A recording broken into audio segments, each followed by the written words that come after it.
થાય છે। હું ધોરણ 6 ની વિદ્યાર્થીની છું। આજે હું તમને 15મી ઓગસ્ટ વિશે થોડું જણાવીશ।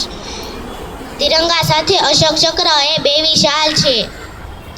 ભારતની એ આન બાન અને શાન છે।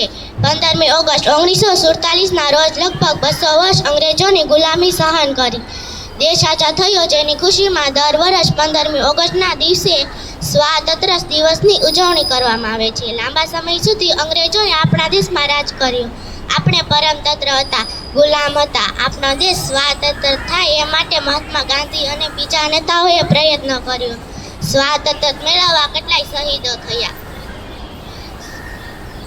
આ દિવસે એક મોટા દેશ તરીકે આપણો દેશ સ્વાતંત્ર્ય થયો।